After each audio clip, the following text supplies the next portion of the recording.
So, what is Impact Podcaster Academy? Is this show the right fit for you as a podcaster? And why in the world should you trust this guy that you're listening to? Well, in this episode, I'll be answering these questions and more as we kick off the first episode for Impact Podcaster Academy. Hey, my name is Alec Hassan, and I help podcasters create more impact and income online without them needing to go viral or rely on sponsors. So, I started this show basically because I wanted to share with fellow podcasters all the best tools, tricks, tactics, frameworks, basically any sort of like helpful information that I'm applying in my own podcast. I wanted to share it with you guys. Because sadly, there's a lot of really bad information out there, and there's sometimes just straight up misleading information. And I was very fortunate to have made like a good amount of revenue with my own podcast without even needing a large following, without needing to go viral. And I want to help other podcasters achieve this as well. So back in like 2020, I would say, is when I started my first podcast. It was called Digital Ministry Mastermind. And this was simply a place where I was just teaching all the stuff that I was doing in my own ministry. And I was trying to help other Christians who were creating online content basically improve their own online ministry. And the concept, it sounds pretty similar to what we're doing right now. But for Impact Podcaster Academy, instead of aiming to help Christian creators online with Impact Podcaster Academy, I thought it'd be best to remove the Christian label and narrow it down to specifically focusing on podcasters. And not even just people who are doing social media in general, but focusing on podcasting specifically. Now, don't get me wrong, I loved serving the people that came my way back when I was doing my first podcast. In fact, I was able to make over $12,000 in less than 6 months during that time that I started my first podcast. But the reason why I decided to change the brand and focus specifically on podcasters is because I noticed that my audience was starting to comprise mainly of people who liked to podcast. Plus, I started really enjoying podcasting as well. So I wanted to focus in on that too. But as I got to work with more and more podcasters, I started to run into an issue where people would automatically disqualify themselves from working with me. And the reason why is because they said that they either, didn't identify as Christian, or they said my show isn't religious-y, so, your content doesn't apply to me. And, the reason why they're saying this is because, my brand was focused on working with Christian creatives. So they all thought that my content wouldn't be able to assist them. But, whether or not someone had the same beliefs as I did, or, whether or not their content was a religious-y, it didn't mean I couldn't help them out. And, it also didn't mean that my advice wouldn't apply to what they're doing. And there was also this added annoyance of, people trying to start arguments around religious beliefs. And that's that wasn't even the focus of my show in the first place. And, it didn't matter if the person was Christian or not. It was happening all around the board. So after a while of seeing this pattern of people assuming that my advice wouldn't work for them, and adding on top of that, the unnecessary debates that were happening online, I thought it'd be best to shift the brand into what it is now. So what is this show now? Well, I'm just obsessed with learning the top strategies for creating more impact and income online with my podcast. I'm trying to learn the best methods for transforming the lives of my listeners while also learning the best techniques to get more done with less time and less effort. So I wanted to create a show to provide that to other podcasters, because there's a lot of passionate podcasters out there. I've spoken with hundreds of them, and they're looking to do whatever it takes to reach that next level in their life and in their show. They know that they've got this untapped potential, but they just need that right spark, to ignite the fire within them. They're constantly seeking out new information to apply, but they feel like they're still hitting this glass ceiling, and they just want to break free from that. And what I want to do is help them break past that glass ceiling. Because you see, when I started online, it was about 3 years ago. It was a YouTube channel called The Current Christian. And for 3 years, I'd be producing high quality content. I'd be uploading consistently. I was trying to promote it everywhere. But despite my best efforts, I barely grew my audience outside of the occasional sub for sub or view for view. And at that time, I was beginning to, it was a transitional period in my life. I had graduated from college, was living on my own, but I was beginning to kind of like run out of money and time because I couldn't continue to afford where I was staying. And it looked like in that time, I was going to have to move back into my parents' basement if something didn't change. And, something I like kind of feared, I basically feared that like if I couldn't get this thing that I was working on to work, then I'd look really foolish, for having put all this time, money, and effort into this YouTube channel thing. Plus, I was at the time, my girlfriend, who's now my fiance, I didn't want to tell her that I'm going to be moving 4 hours away just to live in my parents' basement. And plus, it's like, I wanted to do more. I wanted to do more with my life, contribute in a meaningful way. But eventually, I actually did have to move into my parents' basement. Long story short. But, at that point, all I really wanted to do, I just wanted to move out. I wanted to propose to my girlfriend.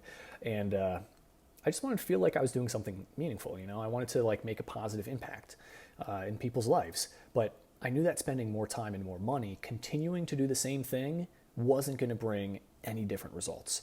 But I also felt that God wasn't telling me to like give up. He was like, keep searching. So, I started to do like a real deep dive into learning about everything that I could about being successful online. And then soon I actually sought advice from someone that I was following online. And he didn't have like a big following or anything at that time, but he was certainly like much further in the journey than I was. So I took what little money I had saved and then even kind of like took out a line of credit just so I could pay this guy to get his advice.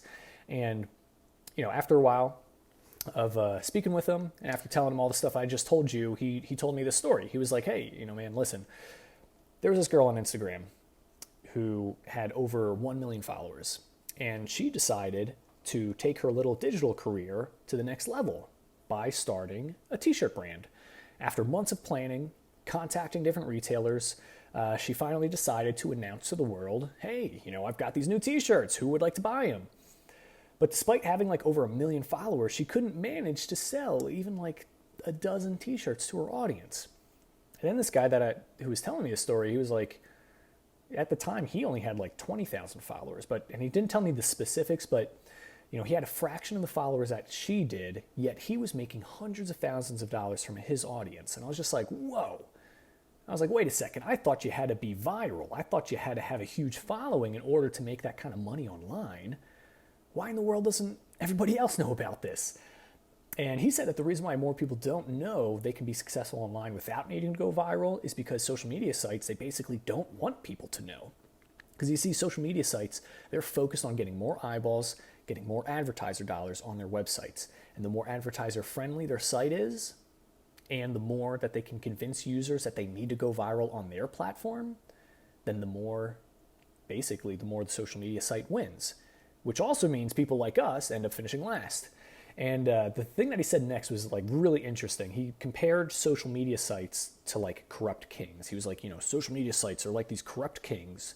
They choose what's acceptable based on what serves them best.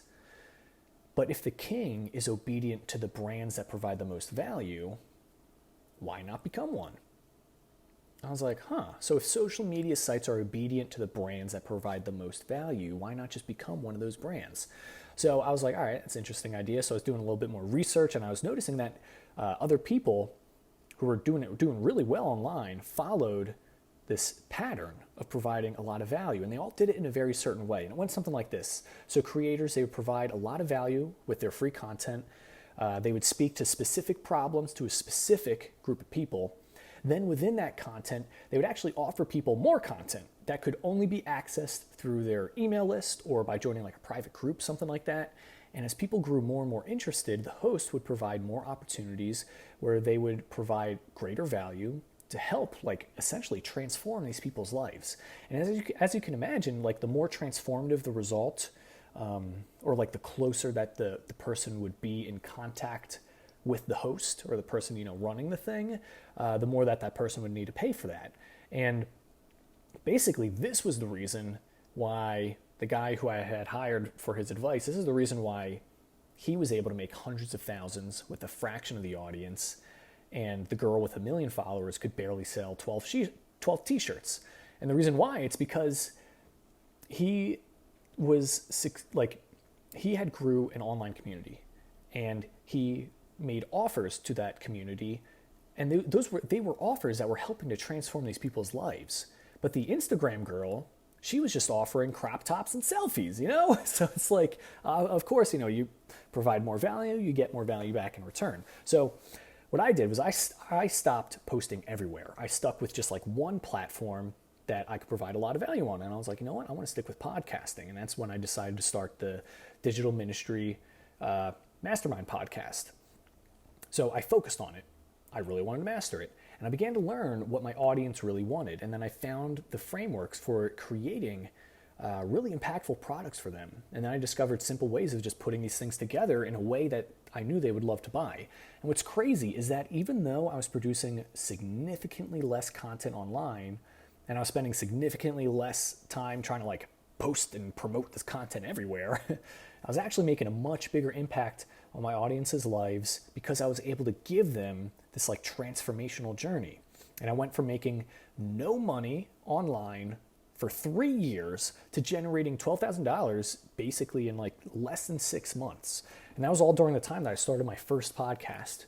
So like, although I didn't reach like viral status and I didn't gain like 1 million followers, I did find like some pretty good success with what little I had.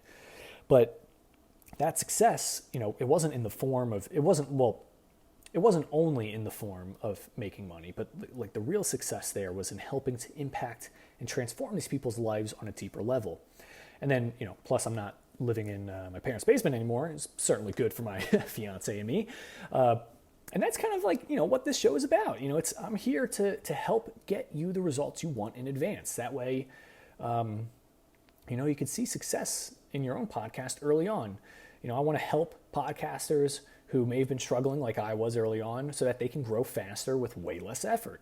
And if you find that the information I provide is very valuable in these episodes, then, you know, I want to ask you to please, you know, rate and subscribe. But I also want to invite you to join the Impact Podcaster Academy private Facebook group. It's kind of a mouthful there, but anyway, in this group, you know, I'm uploading exclusive content.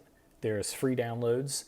I'm often interacting with members one-on-one, and it's just a great place to ask questions, share feedback, get plugged into a group of very passionate and skilled podcasters who can really help take your show to that next level. It's a fun place to come learn, ask questions, and contribute in. If you're looking to join, just go to www.facebook.com/groups/Impact Podcaster Academy. That's facebook.com/group/Impact Podcaster Academy, all one word. But you know, if you don't want to join the group, that's totally fine. But if you do like the content in the episodes, then what you can do is rate the podcast, review it, share it with whoever you think would benefit from the content, and keep coming back to listen to more. But anyway, I'm really excited to see how much you are able to grow your podcast by using the content in these episodes. I just want to say thank you so much for listening, and I look forward to seeing you in the next episode.